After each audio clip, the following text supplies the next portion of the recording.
So hello fellow Earthlings. This is Earthling 6455463728. And I recently read an article on history.com that was saying that the reason why Prohibition ended was because of the Depression. And it was a very compelling argument. And it goes like this. The government needed money, and they needed a way to get people employed.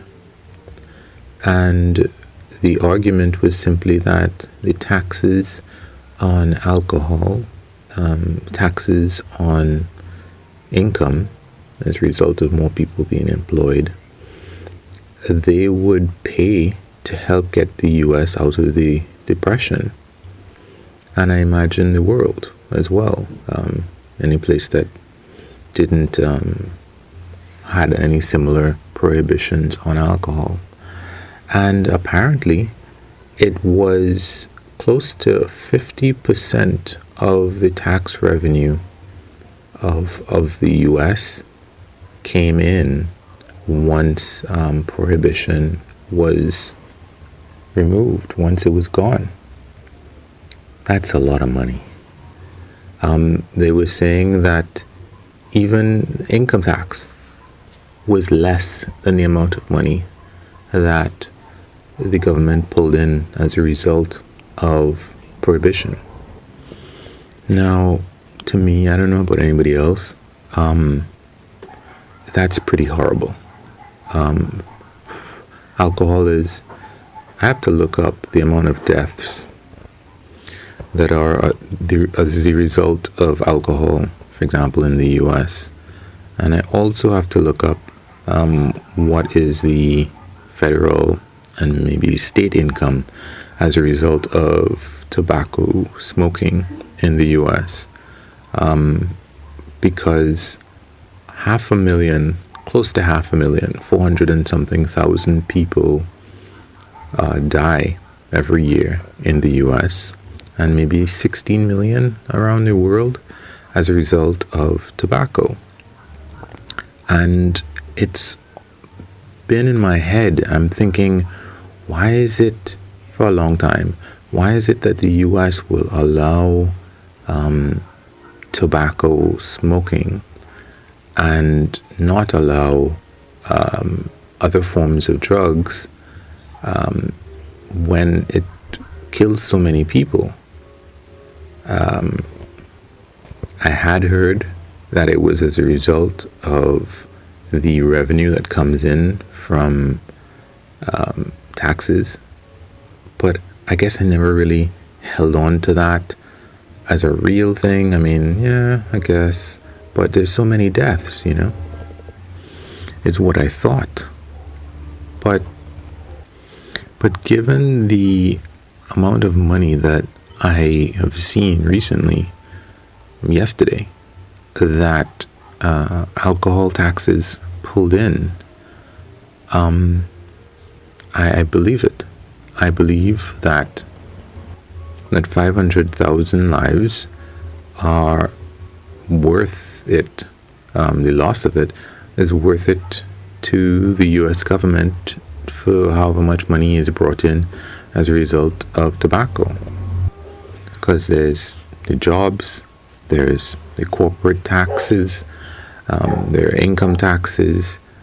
It's a lot of money, I would presume. And it's a reason why many states have allowed marijuana. And similarly, as a result of the pandemic and its subsequent collapse of the economy, governments are going to be looking for new sources of income, and it is likely that they're going to use the same excuse that they use with other forms of drugs, alcohol, and tobacco, which is that it's a choice.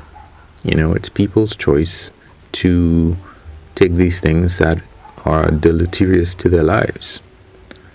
And and gambling, and many other things that, in many places where they weren't previously allowed, I expect they will follow a similar path to what happened with Prohibition. In order to get that fast money, politicians are going to allow things that they previously didn't in order to get the money that they need to get re-elected. Because let's just, that's what it is. At the end of the day, politicians, the government needs money to run. And if you can produce jobs and you can produce funds for education, it's a great thing, if you can produce funds for social welfare activities, great thing, to build new roads. They say basically that ending Prohibition paid for the New Deal. And maybe, no, it's too much money.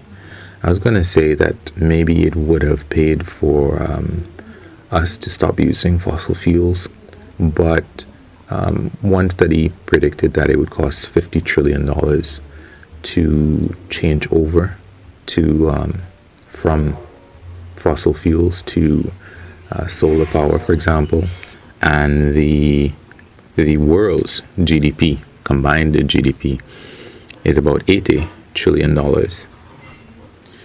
When you add in the fact that obviously the world's GDP has taken a tremendous hit because of the pandemic, I think it's probably unlikely that we're going to be able to fix global warming and repair the economy to any semblance of what it was. And I don't even know that we want to do that, but yeah. When you take a harder look at the world, though, beyond let's get tax revenue from tobacco and gambling and alcohol, we begin to question, was it a politician's desire to maintain the standard of living or the status quo of excess, of increase for everyone, that would lead to the reoccurring financial crashes that happen, the recessions that happen every so often? Because we want more. You and I, we want better roads, better houses, better social status, social welfare systems. We want more. All of us, all humans want more. And we want the politician who will help us to get more. So we're going to take the easy route. And even, let's say, the housing crisis in the US. Politicians might have seen that, hey, this is going to be bad. And they just might have decided, well, the next person will deal with that. Because that's how the stock market works. We know that a company has to die at some point, but it's like musical chairs. We hope that we aren't the ones who are not in front of a seat when the music stops. So, we look at corporations and we think greedy corporations, and we look at rich people and we're like, oh my God, they just want more and more and more.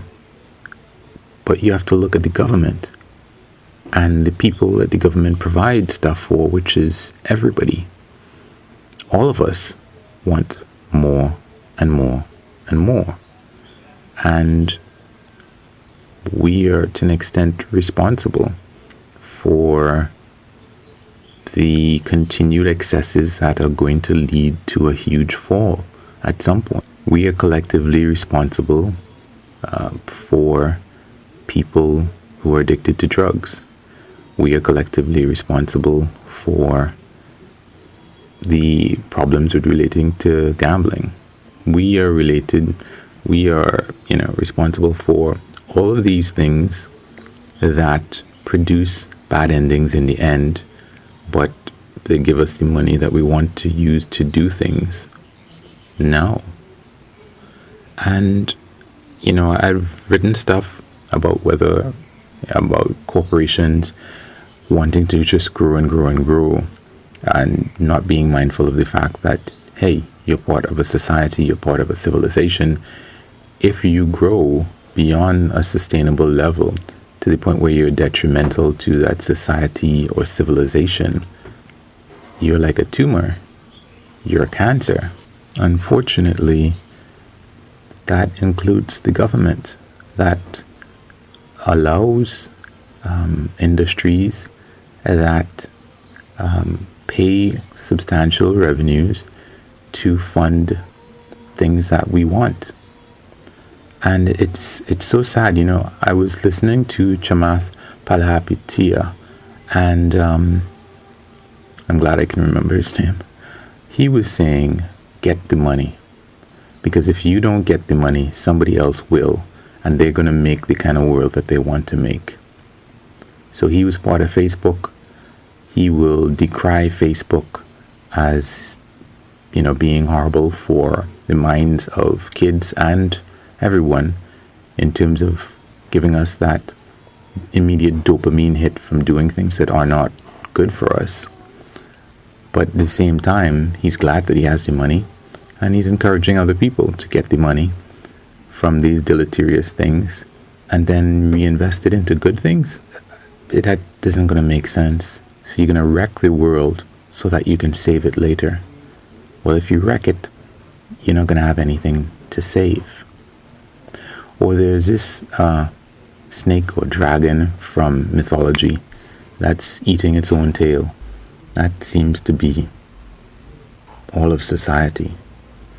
Unless you can maintain it within yourself, find limits in our own programming to tell us, stop, no more, this is stable, or proceed in a stable manner. And unfortunately, even if that's accomplished, the problem is you don't have to be the one that wrecks the world. It'll just be somebody else who comes along and wrecks it while you're trying to save it. Anyway, guys, wish me luck. You can like or unlike, comment, subscribe, and or share.